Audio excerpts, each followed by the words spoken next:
Dan kini kita akan saksikan bersama jalannya konferensi pers dari Komite Nasional Keselamatan Transportasi KNKT terkait hasil penyelidikan jatuhnya pesawat Sriwijaya Air di Kepulauan Seribu pada 2021 lalu.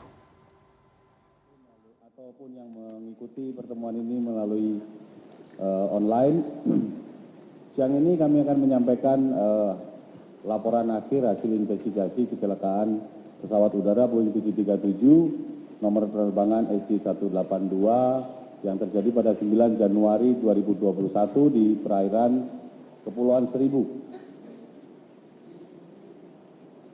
Sebelum menyampaikan hasil, pertama-tama kami dari KNKT menyampaikan bela sungkawa kepada seluruh keluarga, penumpang dan awak pesawat penerbangan SJ182. Yang berikutnya, kami dari KNKT menyampaikan bahwa mendedikasikan laporan yang kami buat dalam kecelakaan SJ182 ini untuk Bapak Haryo Satmiko, Wakil Ketua KNKT yang meninggal dunia pada 18 Oktober 2022. Yang berikutnya, kami mohon maaf bahwa Ketua KNKT tidak bisa hadir hari ini karena beliau sedang menjalani isolasi mandiri, sehingga diwakili oleh saya, Nur Cahyo Utomo, Ketua Subkomite Investigasi Kecelakaan Penerbangan, sekaligus pimpinan tim investigasi atau investigator in charge untuk kasus investigasi penerbangan SJ182. Saya didampingi dari paling ujung sebelah kiri Pak Oni, investigator KNKT, beliau sebagai ketua kelompok atau group leader bidang maintenance dan engineering. Sebelah kiri saya Pak Widura Imam Mustopo, staf ahli KNKT yang juga sebagai ketua kelompok untuk bidang human factor. Di sebelah kanan saya Kapten Prita Wijaya, beliau adalah group leader di bidang operasi, dan paling ujung adalah wakil dari sekretariat KNKT Pak Yud. Yang berikutnya adalah KNKT ingin menyampaikan terima kasih kepada seluruh pihak yang telah membantu terlaksananya hingga selesainya investigasi kecelakaan SJ182 yang tidak bisa kita sebut satu persatu karena banyak sekali pihak yang terlibat, hampir seluruh kementerian, institusi pemerintah, pemerintah daerah, TNI, semuanya terlibat. Jadi kami tidak bisa menyebut satu persatu dan kami mengucapkan terima kasih kepada seluruh pihak yang telah membantu terlaksananya investigasi ini hingga selesai dan diterbitkan laporan akhir pada hari ini.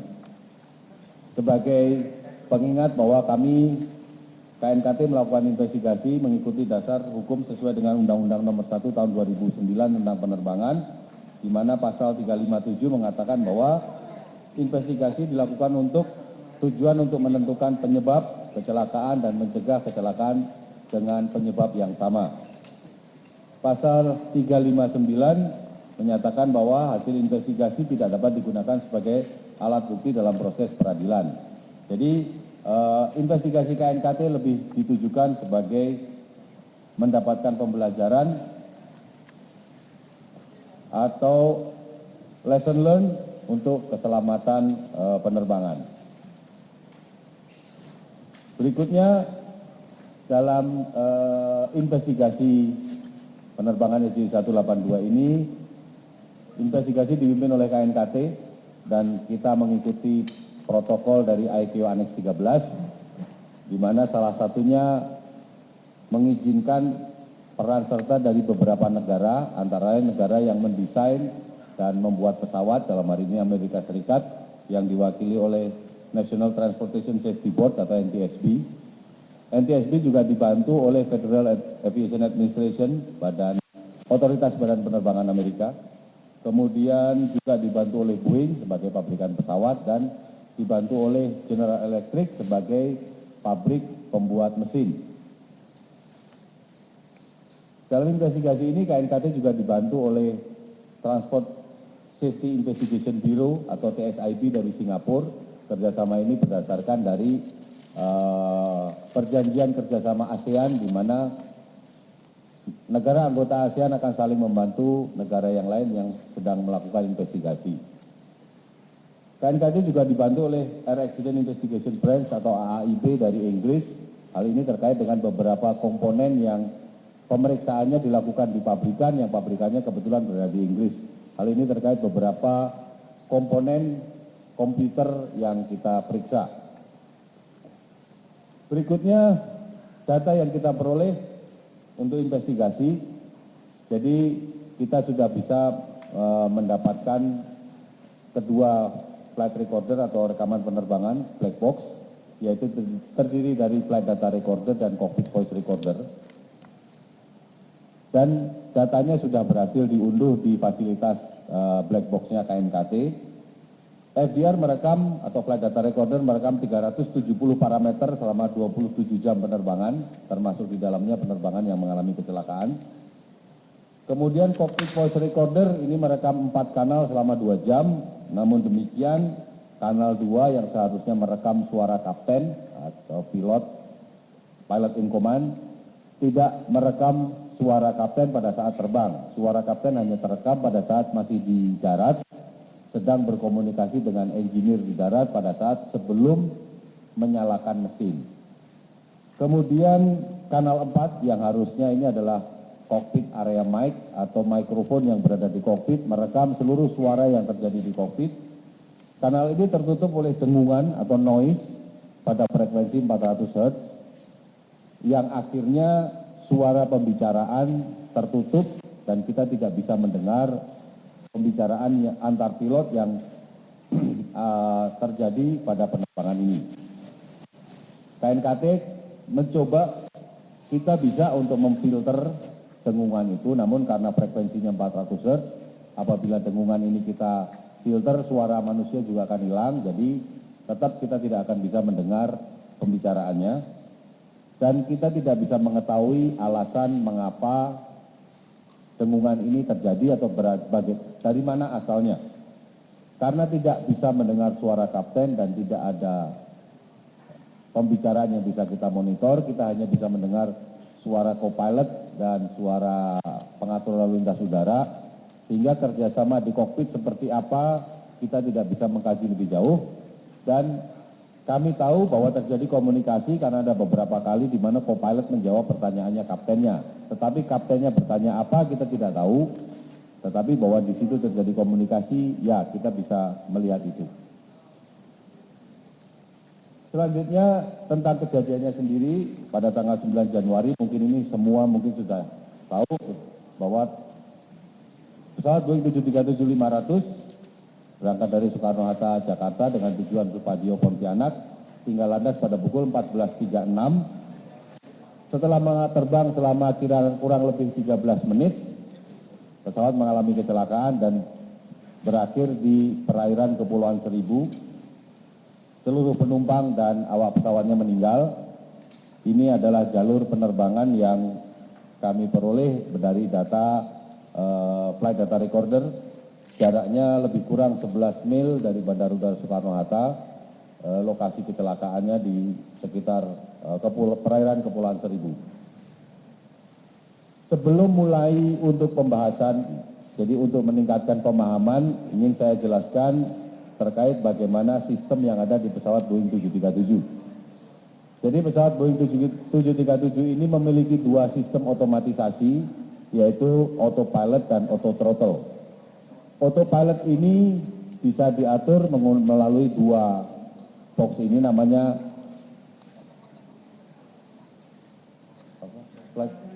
Flight Management Computer atau FMC. Di sini kita pilot bisa memprogram untuk satu penerbangan dari Soekarno-Hatta, landasan yang mana, rutenya kemana, ketinggian berapa, kecepatan berapa, mereka bisa program sampai nanti terakhir di tujuannya di mana, ini bisa diprogram. Apabila penerbangannya ternyata tidak sesuai dengan yang direncanakan yang sudah diprogram,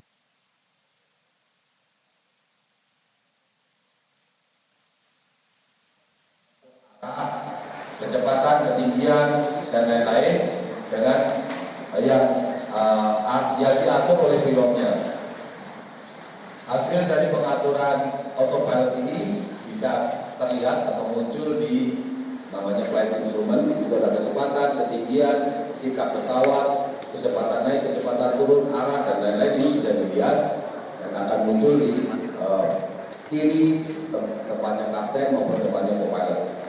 Otomatisasi yang kedua adalah auto throttle, yaitu adalah sistem yang akan mengatur tenaga mesin sesuai dengan kebutuhan dari autopilot.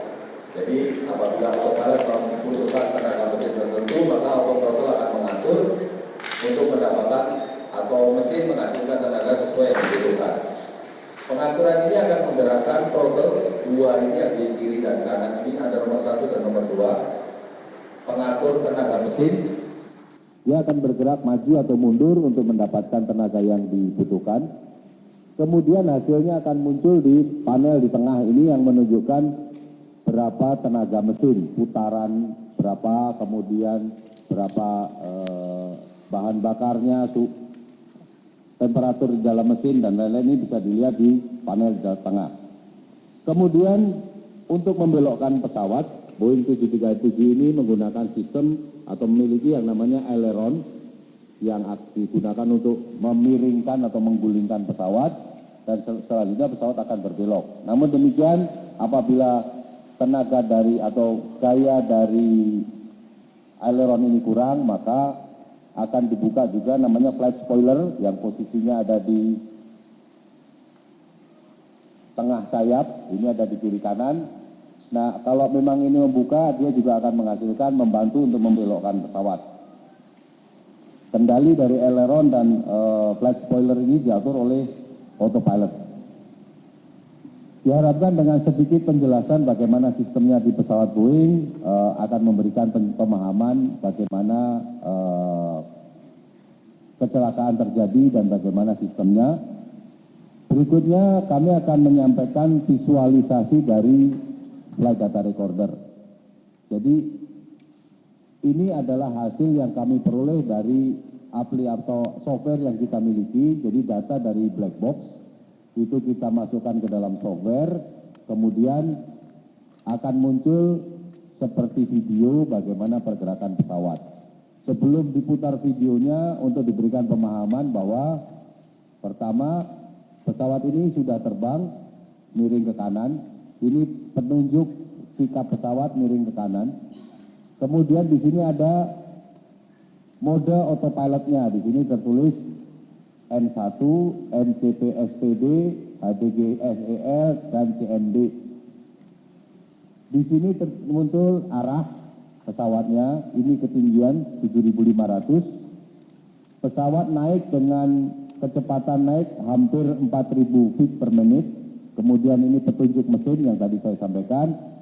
Di sini terlihat bahwa jarum kiri dan kanan relatif sama posisinya, sama-sama di jam 8. Sama-sama di jam 7, jadi kiri dan kanan tenaga mesinnya kira-kira sama. Ini posisi pengatur atau thrust lever, tuas pengatur tenaga mesin, posisinya sama, kira-kira sedikit yang kiri agak di depan. Ini posisi kemudi, kemudinya ada relatif di tengah, meskipun pesawatnya miring ke kanan. Jadi pada saat pilot membelokkan atau autopilot membelokkan pesawat, maka kemudi ini akan berbelok sebentar, tetapi setelah sudut kemiringannya tercapai, dia akan kembali ke tengah.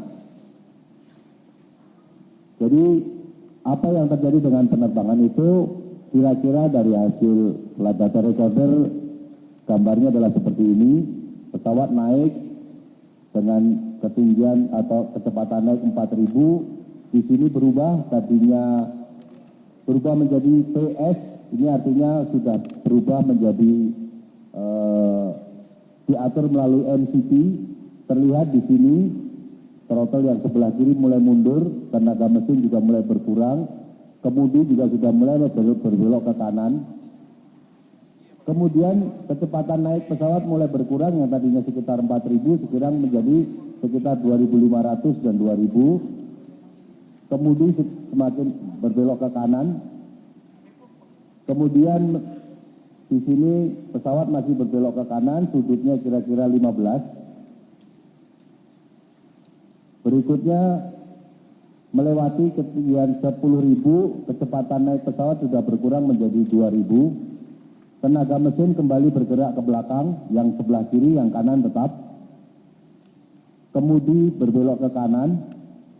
Kemudian yang pengatur tenaga sebelah kiri terus bergerak ke belakang, pesawat menjadi datar, sementara kemudi berbelok ke kanan, kemudian pesawat berubah menjadi berbelok ke kiri, sementara kemudinya mengarah ke kanan, pesawatnya berbelok ke kiri, ini terus mundur, pengatur tenaga mesin terus mundur, pesawat berbelok ke kiri, ini autopilot dimatikan, dan akhirnya kembali ke tengah, dan pesawat mulai mengalami kondisi yang miring yang ekstrim.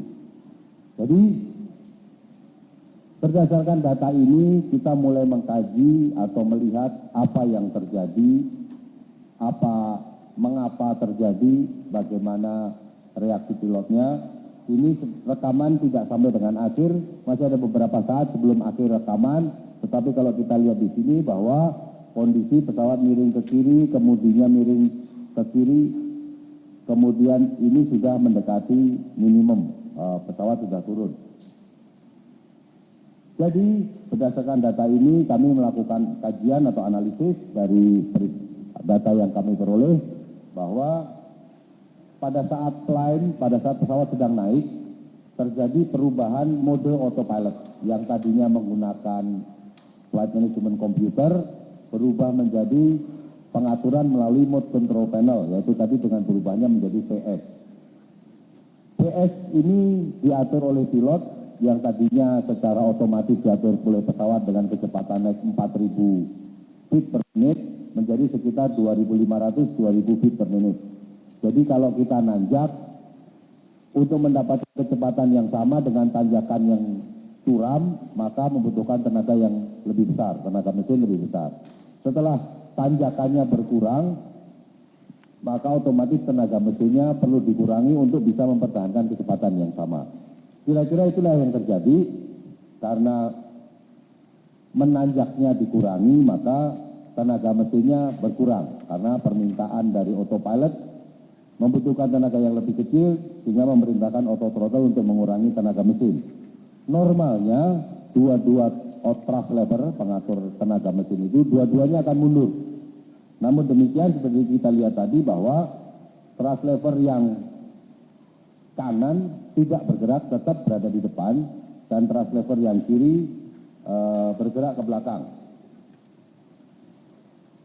Kami sudah meriksa apa yang terjadi dengan pengatur tenaga mesin ini, karena sebelumnya sudah dilaporkan beberapa kali kerusakan terhadap auto throttle system.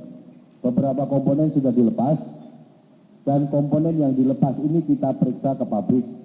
Jadi ada yang kita periksa di Amerika, ada yang kita periksa di Inggris, karena kebetulan pabriknya ada di Inggris. Seluruh komponen yang dilepas ini ternyata hasil pemeriksaan menunjukkan kondisinya baik. Jadi investigasi meyakini bahwa tidak bergeraknya throttle kanan atau thrust lever kanan ini untuk mengurangi tenaga mesin. Kami meyakini ada gangguan di sistem mekanikalnya, bukan sistem komputernya pada thrust lever sebelah kanan. Kemudian karena tenaga mesin sebelah kanan tidak berkurang, maka tenaga mesin sebelah kiri mengkompensasi dengan berkurang lebih banyak. Misalnya untuk naik membutuhkan tenaga 100, karena yang kanan ada di harusnya dua-duanya bergerak mundur di 50. Karena yang kanan ada di misalnya di angka 75, maka yang kiri akan bergerak mundur ke angka 25 untuk menghasilkan tenaga sesuai yang diminta oleh autopilot sebesar 100. Jadi perbedaan tenaga mesin, perbedaan posisi thrust lever ini kan disebut dengan sebagai istilahnya adalah asimetri. Ada perbedaan posisi. Menjelang ketinggian 11.000, tadi kita lihat bahwa melewati 10.000, yang kiri semakin mundur. Ini karena bahwa pada saat penerbangan itu, air traffic controller meminta kepada pilot untuk berhenti naik di 11.000 karena di atasnya ada pesawat lain yang sedang terbang juga menuju ke Pontianak, sehingga pesawat SJ182 diminta untuk berhenti di 11.000. Karena sudah mencapai ketinggian yang diinginkan, maka tenaga mesinnya semakin berkurang. Karena tenaga mesin semakin berkurang, sementara yang kanan masih tetap tidak berkurang, maka seperti kita lihat tadi, yang kiri mundur terus sampai hampir mendekati minimum. Sebenarnya pesawat Boeing 737-500 ini sudah dilengkapi dengan satu alat namanya Cruise Thrust Split Monitor atau CTSM yang berfungsi untuk menonaktifkan auto throttle jika terjadi asimetri. Jika terjadi perbedaan kiri dan kanan sampai angka tertentu, maka auto throttle akan dinonaktifkan supaya tidak terjadi perbedaan tenaga mesin yang semakin besar. Ada beberapa syarat, banyak syarat yang bisa menonaktifkan CTSM ini. Salah satunya adalah apabila flight spoiler tadi yang kita sampaikan bahwa dia membuka untuk membantu pesawat berbelok. Apabila flight spoiler ini membuka lebih dari 2,5 derajat selama minimum 1,5 detik. Kondisi di mana flight spoiler membuka 2,5 derajat dan selama 1,5 detik ini terjadi atau tercapai pada pukul 14.39.40 waktu Indonesia Barat. Jadi saat itu sudah mencapai kondisi di mana CTSM harusnya mematikan auto throttle. Pada saat itu pesawat masih berbelok ke kanan dengan sudut sekitar 15 derajat. Namun demikian auto throttle-nya masih tetap aktif. Akhirnya pada pukul 14.40.10, jadi 30 detik kemudian, auto throttle menjadi nonaktif. Jadi CTSM menonaktifkan auto throttle pada 30 detik setelah yang seharusnya.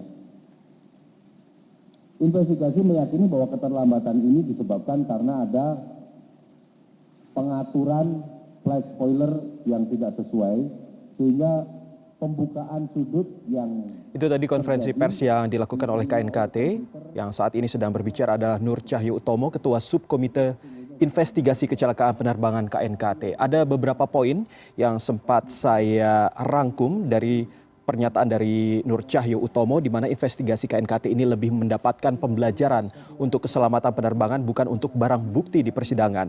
Ada juga sejumlah penemuan yang dilakukan oleh KNKT, di mana pesawat ini terbang selama 13 menit, jatuh 15 mil dari Bandara Soekarno-Hatta, dan juga pesawat sempat naik terjadi pengaturan autopilot, tapi thrust lever kanan tidak berfungsi setelah ada permintaan autopilot dari kokpit. Lalu juga ditemukan ada kerusakan pada bagian mekanikal, bukan pada sistem komputer pesawat. Lalu juga Cruise Thrust Split Monitor atau CSTM terlambat memutus auto throttle pada saat pesawat terjadi asimetri. Dan suara percakapan di kokpit tertutup dengungan sehingga tidak terdengar pembicaraannya. Alasannya mengapa bisa terjadi, KNKT tidak mengetahuinya. Lalu juga suara kapten atau pilot tidak terekam saat terbang dan hanya di darat saja. Nanti kami akan lanjutkan konferensi pers yang dilakukan oleh KNKT terkait dengan jatuhnya pesawat Sriwijaya Air pada tahun 2021 lalu.